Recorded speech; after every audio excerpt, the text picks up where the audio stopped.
Assalamualaikum warahmatullahi wabarakatuh. Perkenalkan, nama saya Tari Azari Putri dengan NIM 1814070022. Metodologi penelitian. Di sini saya akan membahas tentang bab 2 tinjauan pustaka. Pembahasan kita yang pertama yaitu kajian pustaka. Kajian pustaka adalah kegiatan yang meliputi mencari, membaca, dan menelaah laporan-laporan penelitian dan bahan pustaka yang memuat teori-teori yang relevan dengan penelitian yang akan dilakukan. Kajian pustaka dalam suatu penelitian ilmiah merupakan satu bagian penting dari keseluruhan langkah-langkah metode penelitian. Pentingnya kajian pustaka. Pertama, mengetahui sejarah masalah penelitian. Kedua, membantu memilih prosedur yang penyelesaian masalah penelitian. Yang ketiga, memahami latar belakang teori masalah penelitian. Keempat, mengetahui manfaat penelitian sebelumnya. Yang kelima, menghindari terjadinya duplikasi penelitian. Dan yang terakhir, memberikan pembenaran alasan pemilihan masalah penelitian. Cara-cara mengkaji bahan pustaka. Dalam mengkaji bahan pustaka, kita dapat melakukan dengan cara mengidentifikasi sumber atau bahan bacaan yang relevan dengan masalah penelitian, mencari judul-judul hasil penelitian yang relevan, memilih dan memilah sumber pustaka yang paling relevan dari hasil penelitian, menyusun bahan pustaka mana yang paling sesuai untuk mendukung penelitian, menuliskan bagian kajian literatur, dan menyusun bahan acuan. Selanjutnya, kita akan mengkaji tentang kerangka berpikir. Kerangka berpikir merupakan sebuah model atau juga gambaran yang berupa konsep yang di dalamnya itu menjelaskan mengenai suatu hubungan antara variabel yang satu dengan variabel yang lainnya.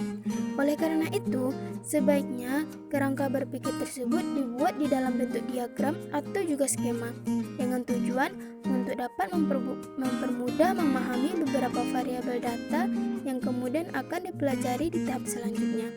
Teman-teman semua dapat melihat skema yang telah saya tampilkan.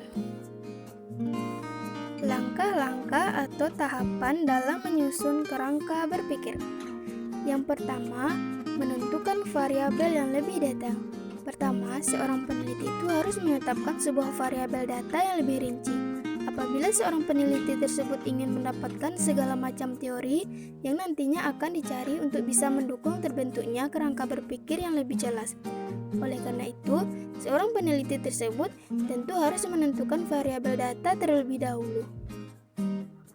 Yang kedua, membaca buku-buku hasil penelitian. Langkah selanjutnya setelah menentukan variabel, maka yang kemudian dilakukan adalah kalian harus membaca buku-buku dari hasil penelitian lebih relevan. Buku yang dimaksud di sini itu bisa atau dapat berupa ensiklopedia, kamus, ataupun juga buku teks lainnya. Sedangkan untuk mempelajari mengenai hasil dari penelitian yang dibaca bisa atau dapat meliputi tesis, skripsi, laporan penelitian, jurnal ilmiah, maupun juga disertasi. Yang ketiga, deskripsikan teori serta hasil penelitian. Apabila membaca buku-buku dari hasil penelitian itu sudah dilakukan, maka langkah selanjutnya ialah kalian dapat atau bisa mengungkapkan teori-teori yang berhubungan itu dengan variabel data yang akan diteliti. Yang keempat, menganalisis teori dan juga hasil penelitian secara kritis. Nah, pada tahap ini yang harus kita lakukan ialah menganalisis teori serta juga hasil penelitian secara kritis. Namun, di dalam proses menganalisis, seorang peneliti harus bisa atau dapat mengkaji teori yang sudah ditetapkan sesuai dengan objek penelitian itu ataupun tidak.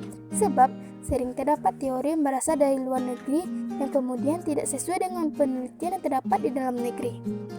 Yang kelima, menganalisis komparatif tentang teori dan hasil penelitian.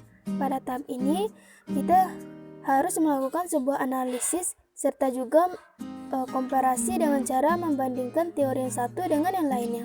Nah, dari hasil itu kemudian seorang peneliti tersebut bisa atau dapat menggabungkan teori yang satu dengan teori yang lainnya, ataupun juga dengan cara mereduksi apabila hasil analisis itu dipandang terlalu luas.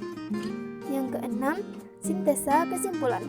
Langkah selanjutnya yang harus kita lakukan oleh seorang peneliti itu bisa melakukan sebuah sintesa atau juga kesimpulan sementara.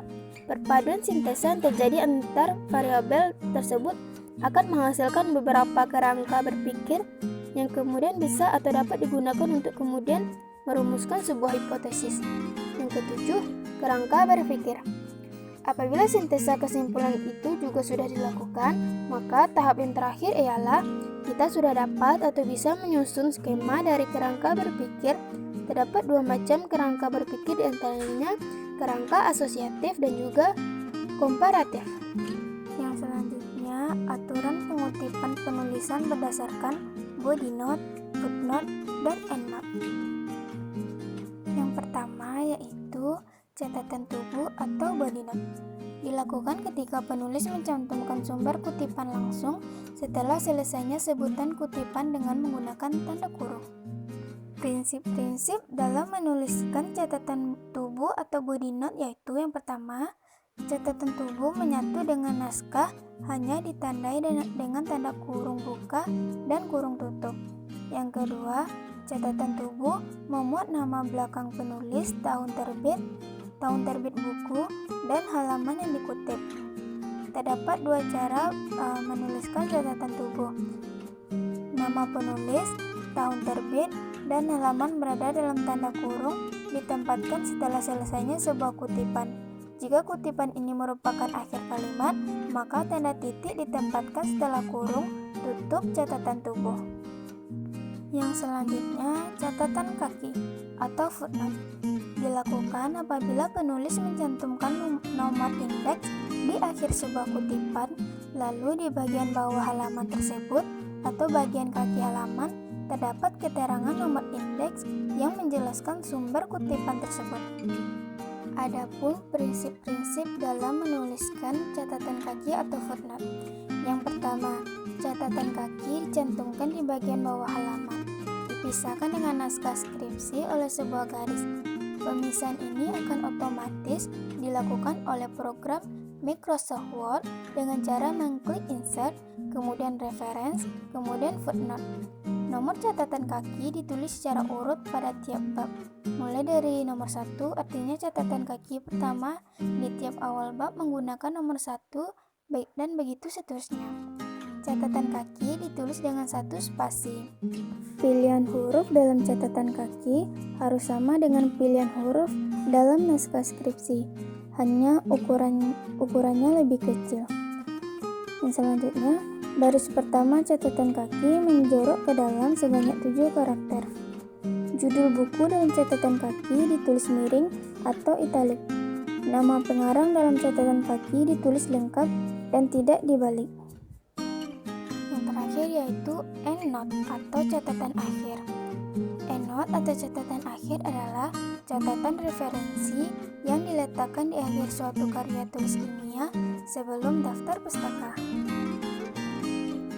Penelitian yang relevan atau penelitian terdahulu. Penelitian terdahulu adalah hasil kajian yang dilakukan oleh para ahli dengan disiplin ilmu yang telah dikuasai, baik sosiologi, biologi, komputer, dan lain sebagainya. Pada tahapan pencantuman untuk riset terdahulu, biasanya seseorang akan menuliskan pada kurun waktu 5 tahun. Artinya, batasan 5 tahun ini berlaku sebagai pembaharuan atas penelitian yang akan kita lakukan. Oleh karena itulah, setiap karya ilmiah biasanya dibuatlah saran. Pasalnya, saran penelitian mencerminkan bahwa penelitian yang dilakukan oleh seseorang tidak akan pernah sempurna atau usai. Hipotesis. Hipotesis adalah kata lainnya yaitu hipotesa, yaitu jawaban sementara mengenai masalah yang masih mempunyai sifat praduga karena masalah tersebut masih harus dibuktikan benar atau tidaknya. Selain itu, adanya hipotesis penelitian, peneliti dapat mengatakan sekaligus pembuktian apakah suatu teori yang sudah pernah ada dapat diterima atau tidak pada saat kondisi saat ini. Adapun tahap penyusunan hipotesis. Yang pertama, menentukan masalah.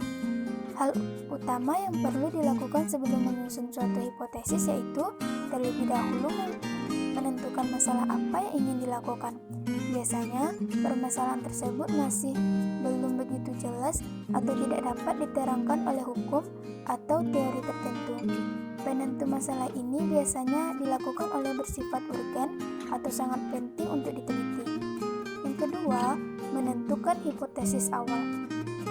Hipotesis awal di sini merupakan suatu dugaan atau asumsi terhadap suatu masalah yang terjadi.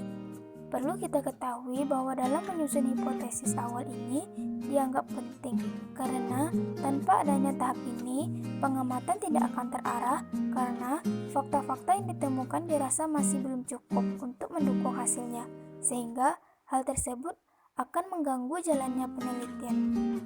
Yang ketiga, mengumpulkan fakta-fakta yang bersifat relevan. Tahap ketiga dalam menyusun hipotesis adalah mengumpulkan fakta. Dalam suatu penelitian ilmiah, mengumpulkan fakta menjadi hal yang sangat penting. Oleh karena itu, perlu dilakukan pengumpulan fakta-fakta yang relevan sesuai dengan lapangan dan jumlah yang tidak terbatas. Peneliti bebas mencari fakta yang sebanyak mungkin untuk mencari kebenaran penelitiannya. Yang keempat, formulasi hipotesis. Setelah dilakukan pengumpulan fakta, tahap selanjutnya yaitu membandingkan fakta-fakta yang ada, yang kemudian mencari yang benar-benar relevan dengan penelitian ini. Yang kelima, pengujian hipotesis. Pengujian di sini maksudnya yaitu mencocokkan hipotesa-hipotesa yang sudah disesuaikan dengan keadaan yang dapat diamati atau sering didengar dengan istilah verifikasi atau pembenaran. Setelah dilakukan pengujian, maka akan ditemukan apakah hipotesis awal tersebut dapat terbukti sesuai atau cocok dengan fakta. Yang keenam yaitu penerapan. Penerapan ini merupakan tahapan terakhir karena pada tahap ini hasil hipotesis sudah dapat diketahui. Contoh hipotesa. Contoh adanya hipotesis yaitu apabila kita melihat awan yang hitam dan menjadi sangat pekat, maka orang bisa saja menduga berdasarkan pengalaman bahwa awan yang hitam dan pekat akan turun hujan sebentar lagi. Apabila dugaan tersebut dalam kurun waktu yang dekat terjadi, maka dugaan tersebut terbukti kebenarannya. Secara ilmiahnya, dugaan tersebut dinamakan hipotesis. Namun, bila hujan tidak turun, maka hipotesis tersebut dinyatakan salah.